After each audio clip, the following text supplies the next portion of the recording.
امام غزالی اور جرمن فلسفی کانٹ کے تنقیدی فلسفے کا ایک مختصر سا تقابلی مطالعہ آپ کے سامنے پیش کرنا ہے،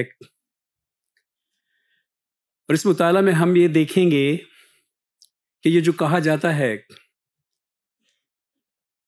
کہ امام غزالی اور کانٹ نے اپنے اپنے معاشروں اور اپنی اپنی سائنس پہ بڑے گہرے اثرات مرتب کیے ہیں، اور دونوں کے اثرات کو موسٹلی نیگیٹیولی دیکھا جاتا ہے، تو ہم یہ دیکھیں گے کہ کیا اس میں کچھ حقیقت ہے اس دعوے میں۔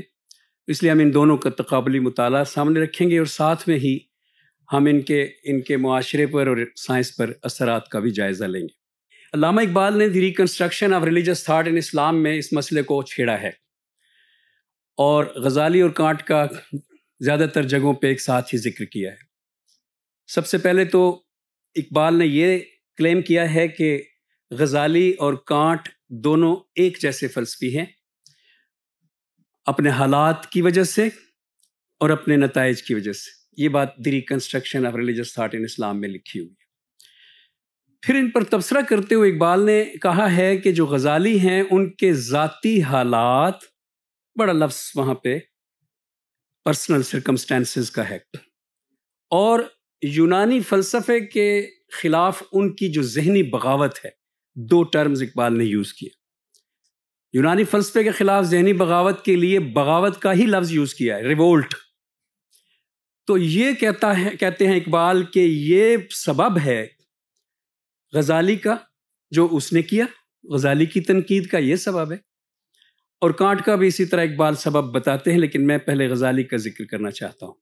تو ہم اقبال کے پہلے جلدی سے اس کلیم کو دیکھ لیں کہ کیا غزالی کے ذاتی حالات، کیونکہ اس طرح اقبال نے جو کہا ہے یہ ایک طرح سے اقبال نے یہ کہا ہے، اگر آپ توجہ فرمائیں تو یہ اقبال نے کہا ہے کہ غزالی نے رد عمل کی نفسیات کے تحت تنقید کی ہے۔ یہ ایک الزام ہے، یعنی جب کہا ذاتی حالات اور ذہنی بغاوت، تو دس از کالڈ ریئیکشن۔ اب جب ریئیکشن کے نتیجے میں کوئی نالج پروڈیوس ہوتا ہے تو that is not a sincere knowledge. Simple سا کوشچن ہے کہ اقبال نے جب یہ کہا تو یہ ایک طرح سے الزام ہے، ہم دیکھنا چاہتے ہیں کہ کیا یہ درست الزام ہے۔ غزالی ایک غریب فیملی میں پیدا ہوئے، ان کے والد بچپن میں ہی فوت ہو گئے۔ ان کے والد نے غزالی کو اپنی وفات سے پہلے اپنے ایک دوست کے، جو بھی پھر وہ غریب آدمی تھا، حوالے کیا۔ محمد اور احمد دو بھائی تھے، ان کے ہاں پرورش پائی، انہوں نے ہی ان کو طوس کے مدرسے میں داخل کروایا۔ طوس ایران کا ایک شہر ہے، اور وہاں غزالی نے اپنے ٹیلنٹ کا آغاز کیا۔ پھر اس کے بعد اگلے مرحلے میں غزالی نیشا پور پہنچے۔ نیشا پور میں اس وقت کے بہت بڑے اشعری عالم امام الحرمین ابو المعالی الجوینی مدرس تھے، درس دیتے تھے۔ امام الحرمین انہیں اس لیے کہا جاتا ہے کہ انہوں نے حرمین شریفین میں حدیث اور کتابیں اور درس پڑھایا ہوا تھا، تو نیشا پور میں وہ اس وقت تھے۔ تو غزالی نے ان سے سبق پڑھا۔ اب یہ بات ذہن میں ایک رکھنی چاہیے کہ جو اشعری طریقے پر، کیونکہ وہ اشعری عالم تھے، تدریس تھی، اس میں شیعہ سنی کا مسئلہ بہت پڑھایا جاتا تھا۔ یہ اشعری اصل میں پہلے لوگ ہیں جنہوں نے اپنے نام کے ساتھ اہل سنت والجماعت کا لفظ جس نے لکھا ہے، ابو الحسن الاشعری پہلے انسان۔ تو شیعہ سنی کا مسئلہ بہت پڑھایا جاتا تھا، اور شیعہ کے مسئلے دو تھے اس وقت، ایک تو اہل تشیع کا تھا، دوسرا اسماعیلیوں کا تھا، باطنیوں کا۔ خاص طور پہ حسن بن صبا اس وقت زندہ تھا، جو اسماعیلی فرقے کے، وہ جنہوں نے فدائین کی جماعت بنائی تھی، جنہوں نے مولا روم کو بھی شہید کیا اور جنہوں نے بہت سے اس وقت کے زعماء کو شہید کیا، تو وہ حسن بن صبا اس وقت زندہ موجود تھے۔ تو غزالی نے نیشا پور کے بعد اگلے مرحلے میں نظام الملک طوسی کے دربار میں جا کر پرفارم کیا ایز اے عالم، اور نظام الملک طوسی وزیر اعظم تھے ملک شاہ کے، اور ملک شاہ سلطان تھا سلجوکی۔ اب نظام الملک طوسی اور حسن بن صبا بچپن میں دوست بھی رہے تھے، ان کی بڑے آگے آ کے دشمنی ہو گئی تھی، کیونکہ نظام الملک طوسی سنی تھے اور وزیر بن گئے، اور حسن بن صبا باطنی تھے، تو انہوں نے اس دشمنی کے لیے نظام الملک طوسی کو کئی بار قتل کرنے کی کوشش کی، جبکہ نظام الملک طوسی ان کے لیے، غزالی کے لیے ایک ماڈل تھے، ایک مینٹور تھے، والد بھی نہیں رہا تھا تو یہ ان کے لیے والد بن چکے تھے۔ عمر کا بھی فرق ایسا تھا، وہ 74 سال کے تھے، یہ 34 سال کے تھے غزالی۔ اور سب سے بڑا بات وہ احسان تھا جو غزالی پر نظام الملک طوسی نے کیا کہ خود نظام الملک طوسی نے اس وقت پوری سلطنت اسلامیہ میں جو بخارا اور سمرقند تک پھیلی ہوئی تھی، اس میں جو نظام تعلیم رائج کر رکھا تھا وہ نظام الملک طوسی کا اپنا بنایا ہوا تھا۔ اور اس لیے بغداد کے مدرسے، اس وقت کے مدرسے کا نام جامعہ نظامیہ ہے، وہ نظام الملک طوسی کے نام کی وجہ سے نظامیہ ہے۔ غزالی کو اس پورے سسٹم کا ہیڈ بنا کے بھیج دیا 1091 میں، اور بغداد میں غزالی جامعہ نظامیہ کے صدر مدرس اور وی سی بن گئے۔ 1 سال گزرا، 1092 آیا اور فدائیوں نے نظام الملک طوسی کو ملک شاہ سمیت شہید کر دیا۔ کچھ دن بعد ملک شاہ فوت ہوا، بیمار تھا، زخموں سے تاب نہ لا سکا، لیکن نظام الملک طوسی وہیں شہید ہو گئے۔ اب نظام الملک طوسی ہم وطن بھی تھے غزالی کے، غزالی بھی طوس میں پیدا ہوئے، تو غزالی کو یہ جو شوق ہے یہ کبھی گیا نہیں۔ اور اقبال نے جب کہا غزالی کے ذاتی حالات، تو وہ ذاتی حالات یہی تھے جو میں نے بتایا آپ کو۔ اور اس کے بعد غزالی نے سب سے پہلے ایک کتابوں کا سلسلہ شروع کیا باطنیوں کے خلاف، اسماعیلیوں کے خلاف۔ وہ ایک دوسرے کے بعد اوپر تلے بہت سی کتابیں ہیں جو 1092 کے بعد غزالی نے لکھی ہیں۔ ان کتابوں کے مطالعے کے دوران غزالی پہ یہ راز کھلا کہ اسماعیلیوں کے پاس اپنا تو کچھ نہیں ہے، ان کا تو سارا نظریہ بیسیکلی الفارابی اور بو علی سینا کا نظریہ ہے، بیسیکلی یہ عقول اشرا کا نظریہ ہے، یہ فلسفی ہے، مذہب نہیں ہے۔ تو غزالی نے ان کی جان چھوڑ دی باطنیوں اور اسماعیلیوں کی، اور بسم اللہ پڑھی الفارابی اور بو علی سینا کے خلاف۔ پہلی کتاب لکھی مقاصد الفلاسفہ، اور دوسری جو ایک تاریخی کتاب ہے وہ لکھی تحافت الفلاسفہ۔ مقاصد الفلاسفہ میں بتایا کہ فلسفی چاہتے کیا ہیں، اس کے ترجمے کا نام بھی کسی نے انٹینشنز آف فلاسفر لکھا ہے، لیکن تحافت الفلاسفہ میں تو کمال کر دیا، یہ کرٹیک آف پیور ریزن جیسی کتاب ہے۔ تحافت الفلاسفہ میں غزالی نے ثابت کیا ہے ایسے آرگومنٹ کے ساتھ، اب فلسفی بھی بڑا ہے غزالی، چھوٹا فلسفی نہیں ہے، غزالی کے قد کا کوئی فلسفی نہیں ہے ہسٹری میں، تو استدلال اتنا ڈیپ اور اتنا مضبوط ہے کہ اس کو آج تک کوئی جھٹلا نہیں سکا۔ استدلال کس بات پر ہے؟ یہ آنکھیں، یہ کان، یہ حواس خمسہ اور یہ عقل جو ہمیں دی گئی ہے، اس کا معاملہ ڈس ایبلٹی کا معاملہ ہے، خدا کو دیکھنے کے حوالے سے، میٹا فزکس کو دیکھنے کے حوالے سے۔ یہ اپروچ کا معاملہ نہیں ہے، یہ سکل کا معاملہ نہیں ہے، یہ معاملہ سائنٹیفک بنیادوں پر ایبلٹی اور ڈس ایبلٹی کا معاملہ ہے، پاسبل ہی نہیں ہے۔ آرگومنٹ تو آپ میں نہیں دے سکتا، یہاں پہ بہت لمبا ہے، کانٹ کے ذکر میں یہ دوبارہ آئے گا تو تھوڑا سا آرگومنٹ بھی دوں گا کہ کیوں کہ یہ ڈس ایبلٹی، یہاں میں صرف سکپ کروں گا بتا کے اس کا دعویٰ۔ تو غزالی کہہ رہے کہ یہ ایبلٹی ڈس ایبلٹی کا معاملہ ہے، پاسبل ہی نہیں ہے ہیومن بینگ کے لیے کہ وہ گاڈ کو، آخرت کو، میٹا فزکس کو، ان چیزوں کو کنسیو کر سکے عقل کے ذریعے۔ یہ کہہ کر غزالی چھوڑ گئے عقل کی دنیا، اور اس کے بعد صوفی بن گئے۔ احیاء العلوم الدین لکھی، صوفیانہ بہت سی وارداتوں کا ذکر کیا، پورا ملک گھومے، لیکن پھر انہوں نے ہمیشہ المنقذ جو ان کی سوانح ہے اس میں انہوں نے تسلیم کیا ہے کہ میں نے یہ جو کیا ہے یہ آنے والے دور میں اسلام میں سائنس اور عقل کا ماند کر دے گا، جذبے کو، ذوق علمی کو۔ میں غزالی کے الفاظ آپ کو بتا دیتا ہوں۔ المنقذ میں غزالی نے لکھا ہے کہ یہ میں نے اس لیے کیا ہے کہ یہ جو نوجوان طالب علم سائنس اور ریاضی کے ہیں، ان کو عادت پڑ جاتی ہے عقلی حتمیت کی، کانکریٹنس کہتے ہیں اسے نالج میں۔ اگر اس چیز کا انسان عادی ہو جائے تو حقیقت کے جو باقی پہلو ہیں، حقیقت جیسے اللہ کی حقیقت، دوسری تیسری، اس کے لیے بھی وہ عقلی حتمیت ڈیمانڈ کرتا ہے، اس کے لیے بھی وہ اسی طرح کی انٹلیکچوئل عقلی سیٹسفیکشن چاہتا ہے، اور اگر نہ ملے، کیونکہ ایسی چیزوں کے جواز بھی نہیں ہیں اور ثبوت بھی نہیں ہے، تو پھر وہ ان سے برگشتہ ہو جاتا ہے۔ تو بہتر یہ ہے کہ اس کو اتنا زیادہ سراہا نہ جائے سائنس کو اور فزکس کو۔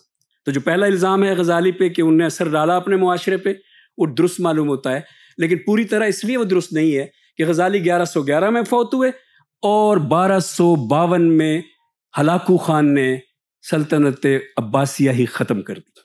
واحد عباسی ہیں، نہ اموی ایسے تھے نہ بعد والے ترک، واحد عباسی ہیں جن کے دور میں علم کی ترقی کر رہا تھا، تو وہ 100 سال کے بعد تو وہ ختم ہو گئے. تو پھر اس لیے بھی وجہ ہو سکتی ہے صرف غزالی نہیں، مسلمانوں میں سائنس اور عقلی علوم کے ختم ہو جانے کی. بہرحال اب آتے ہیں کانٹ کی طرف. اقبال نے یہی باتیں کانٹ کے بارے میں بھی کی ہیں. کانٹ کا میں پس منظر اتنا تفصیل سے نہیں بتاؤں گا اپنے ٹائم کی وجہ سے، لیکن تھوڑا سا 2-3 جملے ضرور بتاؤں. وہ یہ ہے کہ کانٹ کا پس منظر بھی غزالی جیسا ہے. کانٹ کا بچپن بھی کافی زیادہ مذہبی ہے، ہائی لیول کا مذہبی، بلکہ غزالی سے زیادہ مذہبی ہے کانٹ کا بچپن، عیسائیت میں رہتے ہوئے. اور اس کے بعد جو دوسری چیز ہے وہ یہ ہے کہ کانٹ روشن خیالی کے دور میں پیدا ہوا اور روشن خیالی کے دور میں بڑا ہوا. یہ بڑی سمجھنے والی چیز ہے. روشن خیالی 16ویں صدی سے شروع ہوتی ہے 15ویں کے آخر میں، اور یہ 18ویں صدی تک آتی ہے. یہ یورپ کے اندر ایک موومنٹ کا نام ہے. اب روشن خیالی کی موومنٹ 2 ایلیمنٹس کا مجموعہ ہے. ایک ایلیمنٹ کا نام ہے ریشنلزم، وہی عقلیت پسندی جو الفارابی اور ابو علی سینا کی تھی اور یونان سے آ رہی تھی. اور دوسری کا نام ہے سائنٹزم. نیوٹن آ چکا تھا، تھوڑا سا وقت گزرا تھا نیوٹن کو. نیوٹن جب فوت ہوا اس وقت کانٹ 3 سال کا تھا. نیوٹن کے اثرات کی وجہ سے لوگوں کے ذہنوں میں یہ، ویسے بائی دا وے آج کانٹ کا برتھ ڈے ہے 22 اپریل، تو نیوٹن جو ہے اس کے اثرات کی وجہ سے لوگ یہ سمجھتے تھے کہ بس کوئی بھی خدا رسول وغیرہ جو ہے اس کو پروو کرنا ہو تو سائنس کافی ہے. گیلوانی بڑا مشہور سائنسدان ہے. گیلوانی کے بھتیجے نے باقاعدہ لاشوں کو کرنٹ لگا کے ان میں زندگی پیدا کرنے کی کوشش کی تھی. یہ سمجھ لیا گیا تھا کہ ہر مسئلہ ہی سائنس حل کر سکتی ہے. تو یہاں پہ بھی غزالی والا سین پس منظر ہے کہ کانٹ کو پھر وہ کرنا پڑا جو غزالی نے کیا. اور کانٹ نے لکھی کرٹیک آف پیور ریزن، اور بھی بہت کتابیں ہیں، لیکن یہ وہ کتاب ہے جو غزالی کی تنقید عقل محض کی طرح چھا گئی دنیا علم میں. اب کرٹیک آف پیور ریزن میں اب میں تھوڑا سا آرگومنٹ بھی بیان کروں گا. یہ وہی سمجھ لیں غزالی والا جس ذرا ماڈرن سائنسی زبان ہوگی. دونوں کا کام ایک جیسا ہے. اب اس آرگومنٹ میں کانٹ نے بڑی کمال تھیری پیش کی ہے جسے فلسفی میں ہم کہتے ہیں کانٹین ایپسٹمالوجی، کانٹ کی علمیات. تھوڑی سی توجہ چاہوں گا. کانٹ کہتا ہے کہ یہ کائنات ہمارے سامنے ہے اور ہم سب آبزرورز اس کو دیکھ رہے ہیں. ہم سب آبزرور میں صرف انسانوں کی بات نہیں آتی. آبزرورز جس کو آنکھیں ملی ہیں، ہم سب آبزرورز، اونٹ بھی دیکھ رہا ہے کائنات کو. ہم سب آبزرورز جو کائنات کو دیکھ رہے ہیں اپنے سینسز کے ذریعے آبزرو کر رہے ہیں، ان سب سے پوچھا جائے کہ آپ کو یہ کائنات کیسی دکھتی ہے. ان سب سے کہا جائے ایک ایک کتاب لکھو. اونٹوں کی جماعت سے کہا جائے، کتوں کی جماعت سے کہا جائے، پرندوں کی جماعت سے کہ یہ کائنات کو دیکھ رہے ہو تو ایک ایک کتاب لکھو. یہ کائنات کیسی ہے، ہائٹس کیا ہیں، لینتھس کیا ہیں، کیا ٹائم اینڈ سپیس تمہارے دماغ میں ایگزسٹ کرتا ہے، کیا کازیلٹی کہ ایک چیز جو آگ ہے یہ جلا دے گی، یہ کاز اینڈ ایفیکٹ کا کنسیپٹ تمہارے اندر موجود ہے. اونٹ سے پوچھو. سب سے کتابیں لکھواؤ. ایلینز سے لکھواؤ جو دوسرے سیاروں پہ رہتے ہیں. جرثوموں سے لکھواؤ. سب سے ان کے سینسز کے مطابق حاصل ہونے والے علم کا رزلٹ پوچھو تو ہر ایک کائنات کو ڈیفرنٹ دیکھتا ہے. کسی کو رنگ اور نظر آتے، کسی کو ہائٹس اور نظر آتی، کسی کے پاس ٹائم اینڈ سپیس کا کنسیپٹ ہی نہیں ہے جو ساری کائنات کو سمجھانے کے لیے ضروری کنسیپٹ. کسی کے پاس کازیلٹی کا کنسیپٹ ہی نہیں ہے. تو آخر میں کانٹ کہتا ہے ہم نہیں جان سکتے کہ کائنات کیسی ہے. انکار نہیں کرتا، 2 کائناتیں نہیں مانتا ڈویلسٹوں کی طرح سے کہ ایک عالم وہ ہے امثال ہے اور ایک عالم مادی ہے. یوں نہیں کہتا. وہ کہتا ہے کائنات ایک ہے. مسئلہ یہ ہے کہ ہم جب اسے دیکھتے ہیں تو جس طرح ہمیں نظر آتی ہے ویسی نہیں ہے. ہر آبزرور نے اپنے حواس کے ساتھ اس کو دیکھنا ہے. کسی کے لیے اور ہائٹس ہیں، کسی کے لیے اور کلرز ہیں، کسی کے لیے ٹائم اینڈ سپیس ہی نہیں ہے. تو وہاں کیا سبسٹینس ہے؟ وہاں جہاں میں دیکھ رہا ہوں وہ جو کائنات ہے وہ خود کیا چیز ہے؟ اس کو کانٹ کہتا ہے تھنگ ان اٹ سیلف. بڑا مشہور ٹرم ہے یہ، شے فی الذات. تو کہتا ہے اب یہ ٹیبل ہے، یہ کیا ہے حقیقت میں اپنے حواس سے دیکھ رہا ہوں. میں اونٹ کے یا جرثومے کے یا ایلین کے حواس سے نہیں دیکھ رہا، تو میرے لیے ٹیبل ہے. لیکن یہ حقیقت میں کیا ہے؟ اب سب کا مشترکہ علم بھی نہیں بتا سکتا کہ یہ حقیقت میں کیا ہے. وہ ویو فنکشن میں ہے، وہ کسی اور سبسٹینس میں پانی کی طرح سے ہے، ہوا کی طرح سے. کوئی بھی نہیں بتا سکتا. دیکھنے والا صرف ایک چیز کو محسوس کر. تو کانٹین ایپسٹمالوجی میں ایک بات طے ہو گئی. کانٹ نے کہا ہماری مینٹل فیکلٹیز ہوتی ہیں بیسیکلی، اور ان کی وجہ سے ہم چیزوں کو پہچانتے ہیں، ورنہ وہ ایسی ہیں نہیں. شے فی ذات کوئی نہیں جان سکتا، شے فی ذات ان نویبل ہے. اس وقت میں نے کہا تھا غزالی کے وقت کہ دو جہانوں کو، ایک جو ہماری عقل سے ہمیں سمجھ آ رہا ہے اور جو ہماری عقل سے ہمیں نہیں سمجھ آ رہا، ان دونوں کو بیان کرنے کے لیے غزالی نے کہا تھا یہ معاملہ ہی ایبلٹی ڈس ایبلٹی کا ہے. اب یہاں دیکھیے کلیئر نظر آنے لگ گیا کہ واقعی یہ معاملہ ہی ایبلٹی ڈس ایبلٹی کا ہے کہ ان حواس کے ساتھ how is it even possible کہ شے فی ذات کو جان لیا جائے. So thing in it self کو کوئی نہیں جان سکتا. ایک مثال کے بعد میں آگے بڑھتا ہوں. مثال یہ ہے کہ ہم کانٹ کہتا ہے کہ جو عدد ہے ریاضی یہ مینٹل فیکلٹی ہے، باہر نہیں ایگزسٹ کرتا. آپ حیران ہوں گے عدد باہر کیوں نہیں ایگزسٹ کرتا؟ درختوں کو گن لو، تعداد ہوتی ہے ان کی. کانٹ کہتا ہے سب سے پہلے تو عدد مینٹل فیکلٹی اس لیے ہے کہ آپ سسٹم آف 10 سے باہر نہیں گن سکتے. ہم ہیومنز اتنے پابند ہیں اپنی مینٹل فیکلٹی کے کہ ہم ڈیسیمل سسٹم میں گنتے ہیں. ہم کہتے ہیں 470 میں جو 400 ہم نے بولا ہے اس میں 100 4 بار ہے، گویا 100 جو ہے اس میں 10 بار ہے، اور 70 میں 10 7 بار ہے. ہم نے تو 10 کے سیٹ بنائے ہوئے ہیں اپنی گنتی کے لیے.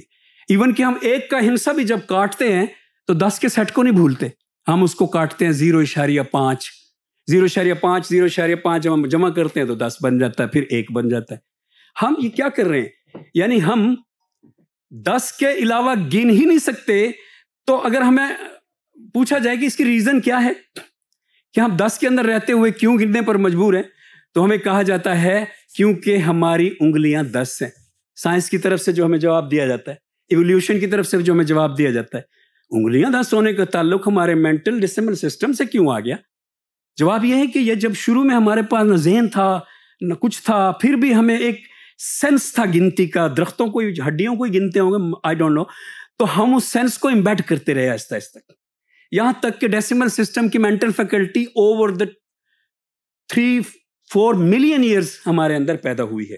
اور اس لیے ہم اگر کوئی ایلین ہوں جن کی 4 انگلیاں ہاتھوں کی ہوں اور ان کے 8 ٹوٹل انگلیاں ہوں، تو وہ 8 کے سسٹم میں گنیں گے اور ان کے لیے 100 کا ہندسہ 64 ہوگا، 10 ضرب 10 کی طرح سے 8 ضرب 8 ہوگا. سو مینٹل فیکلٹیز کانٹ نے پروو کیا، اور غزالی کی طرح سے اس کا بہت ہارڈ کور آرگومنٹ ہے. آج تک کسی نے اس کو چیلنج نہیں کیے تو کامیاب نہیں ہوئے ان کے چیلنج. تو نتیجہ کیا نکلا؟ جو بات سامنے آ چکی ہے اب، کہ وہ اقبال نے جو کہا تھا کہ ان دونوں کا کام ایک جیسا ہے وہ بھی ثابت ہو گیا. اقبال نے جو کہا تھا کانٹ کا غزالی کا کام ریاکشن کا لگتا ہے، کانٹ کا نہیں، وہ بھی نظر آ رہا ہے. سٹوری تو میں نے آپ کو سنائی غزالی کی. اب آ گیا آخری حصہ، میں نے ساری گفتگو کر لی ہے. آخری حصہ یہ ہے کہ ان دونوں کا معاشرے پر جو اثر ہے اس کے اوپر اقبال کا کیا کمنٹ ہے. اقبال کیا کہتا ہے کہ ان دونوں نے معاشرے کو کس طرح سے متاثر کیا. کانٹ کے بارے میں اور غزالی کے بارے میں جو رائے پائی جاتی ہے، کیا اقبال اس کے ساتھ متفق ہے؟ شارٹ آنسر یہ ہے کہ کافی حد تک متفق ہے. تھوڑا سا بچاتا ہے دونوں کو، لیکن کافی حد تک متفق ہے. اقبال تائید کرتا ہے اس تاثر کی جو ان دونوں کے بارے میں پایا جاتا ہے. اب ذرا ہم دیکھتے ہیں کہ اقبال نے کیا کہا، اور پھر میں اس کا جائزہ آپ کے سامنے پیش کر کے اجازت بھی چاہوں. اقبال نے ان دونوں کے بارے میں یہ کہا ہے. سب سے پہلے ہم غزالی کر لیتے ہیں. اقبال نے کہا غزالی نے ایک کام کیا کہ جب اس نے عقل و حواس سے مایوس ہونے کے بعد کہ اس سے میں خدا کو ڈھونڈ ہی نہیں سکتا. قرآن نے کہا ہے لا تدرک الابصار، تم ان آنکھوں سے خدا کو نہیں دیکھ سکتے. موسیٰ علیہ السلام نے جب کہا یا اللہ مجھے اپنا آپ دکھا، تو اللہ نے کہا لن ترانی، تو مجھے نہیں دیکھ سکتا. سو غزالی نے اسی کو ثابت کیا بس سائنٹیفکلی، اور جیسے کانٹ نے بھی کیا کہ ہاں نہیں دیکھ سکتا، نومینا کو تو نہیں دیکھ سکتا، یہ فینومینا ہے جو ہمیں نظر آ رہا. تو اقبال نے کہا کہ غزالی نے یہ جو کام کیا کہ عقل و حواس کو خیر باد کہا اور تصوف اختیار کیا، تو اقبال نے یہاں آبجیکشن کیا ہے.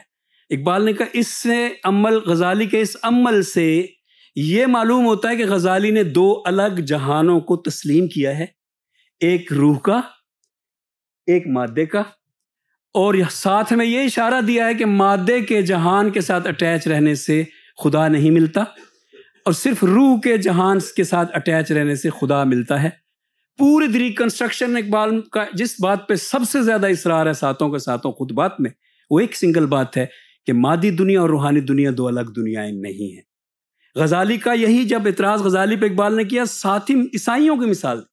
اقبال نے کہا مسیحیت نے یہی غلطی کی تھی کہ دو جہان الگ الگ بنا رکھے تھے، اور اس لیے وہ سوسائٹی میں بھی فیل ہوئے، اور ان کے پوپ نے اپنے آپ کو خدا بھی بنا لیا دونوں جہانوں کو کنٹرول کرنے کے لیے۔ دنیاوی جہان بھی اب پوپ کے پاس ہے، بادشاہ کو وہ مقرر کرے گا، روحانی جہان بھی اب پوپ کے پاس ہے، تو وہ تو ہے ہی مذہبی پوپ ہے وہ۔ سو اس لیے اسلام نے یہ ریڈیوس کیا اثر پرانے پوپ کا، تو غزالی نے یہ غلطی کی ہے، اور یہ عیسائیت والی غلطی غزالی نے دہرائی ہے۔ یہ اقبال کا موقف ہے۔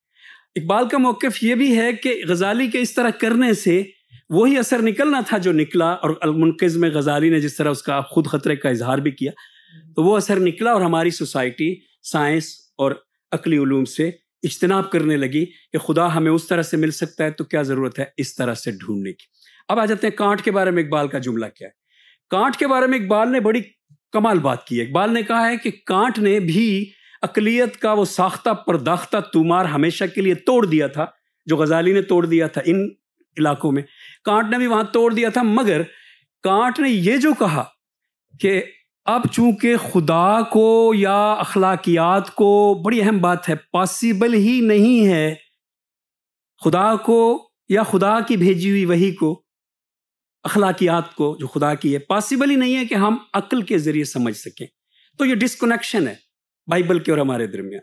وہ وحی کی مثال ہے بائبل، اور ہم اس دنیا میں رہتے ہیں، وہی اس دنیا کی چیز، تو اخلاقیات لازمی ہو جاتا ہے کہ ہم اپنی عقل کے ذریعے بنائیں۔ اور پھر اس نے ایک فرسٹ پرنسپل ایجاد کیا، اس کو کانٹین فرسٹ پرنسپل کہتے ہیں۔ وہ یہ تھا کہ جب بھی کوئی اخلاقی عمل کرنے لگو لائف میں، تو ہمیشہ یہ سوچو کہ اگر یہ عمل یونیورسل لا بن جائے سب لوگوں کے لیے تو کیا ایکسیپٹیبل ہوگا؟ اگر خیال جواب نہ میں ہے تو وہ اخلاقی عمل نہیں ہے، عقل کے ذریعے وہ اخلاق بنا رہا ہے۔ تو اقبال نے کہا کہ اس کا نقصان یہ ہوا کہ یورپ میں لوگوں نے عقل کے ذریعے اخلاق بنانا شروع کر دی، اور یوٹیلیٹیرینزم کا آغاز ہو گیا، افادیت پسندی کا، بات بالکل آخری جملوں میں ہے، افادیت پسندی کا آغاز ہو گیا۔ وہ کیا ہوتا ہے؟ یوٹیلیٹیرینزم کیا ہوتا ہے؟ یوٹیلیٹیرینزم یہ ہے کہ ہمیشہ گریٹر گڈ کو دیکھو، کہ اگر آپ نے جاپان پہ بم گرانا ہے تو دیکھو کہ جنگ تو ختم ہو جائے گی اگر لاکھوں لوگ مرتے ہیں، کیا ہوا؟ وہ کولیٹرل ڈیمیج کا ایک ٹرم دی یوٹیلیٹیرینزم نے، کہ آپ عقل سے سوچو کہ کیا چیز، ایک اسامہ کو مارنا ہے پورے افغانستان کو اڑا دو، عقل سے سوچ، عقل بتا رہی ہے کہ آپ کولیٹرل ڈیمیج کر سکتے ہیں، پھر اس کے بعد امن ہو جائے گا۔ گریٹر گڈ یہ ہے، وہ لکھا ہے جان اسٹوارٹ مل نے اپنی کتاب آن لبرٹی میں، کہ جب ایک ٹرین ڈرائیور ٹرین چلاتا ہوا جا رہا ہے اور سامنے دو پٹڑیاں ہیں، ایک پٹڑی پہ 6 انسانوں کو کسی نے باندھ کے رکھا ہے، دوسری پٹڑی پہ 2 انسانوں کو کسی نے باندھ کے رکھا ہے، یوٹیلیٹیرینسٹ کے لیے یہ فیصلہ کرنا مشکل ہے؟ نہیں، اس کے لیے فیصلہ کرنا آسان ہے۔ ایک روح پرست کے لیے مشکل ہے، یوٹیلیٹیرینسٹ کے لیے فیصلہ کرنا آسان ہے، کیونکہ وہ گریٹر گڈ کو جانتا ہے۔ وہ کیا کرے گا؟ وہ 2 لوگوں کو مار دے گا۔ سو یہ افادیت پسندی جب آگے بڑھی تو سوال ہوا کہ کیا لڑکا لڑکے سے شادی کرے، اگر مرد سے اگر شادی کرے تو اخلاقی طور پہ کیا برائی ہے؟ سائنسی حوالوں سے کوئی برائی نہیں نکلی۔ کہا پھر تو یہ ہونا چاہیے، لڑکی اگر لڑکی سے شادی کرے تو۔ اب دیکھیں ذرا کہاں چلی گئی وہ یوٹیلیٹیرینزم کی عقل کے ذریعے سوچنے والی چیزیں، اور آخر میں ایک ایبسلیوٹ فریڈم کی بات کہ جس میں بالکل ننگا ہو کے انسان پھرے۔ بہرحال بات میں نے ختم کر لی ہے، تو یہ میں نے پورا اپنی طرف سے انصاف کیا ہے اپنے عنوان کے ساتھ، وہ یہ تھا کہ غزالی اور کانٹ کا پس منظر کیا ہے، اور اقبال نے کہا وہ دونوں ایک جیسے ہیں، اور پھر اقبال نے کہا کہ ان دونوں نے اپنے اپنے معاشروں کو متاثر کیا ہے۔ کانٹ نے وہاں سے مذہب کو بھگا دیا، روحانیت کو بھگا دیا، غزالی نے یہاں سے سائنس کو بھگا دیا۔ یہ دونوں اقبال کا ہی موقف، اقبال اس موقف کی تائید کر رہا ہے جو دنیا میں پایا جاتا ہے۔ اپنی رائے دینے سے پہلے، کیونکہ میں وہاں بیٹھ کے بھی دے سکتا ہوں، میں اجازت چاہتا ہوں۔ والسلام۔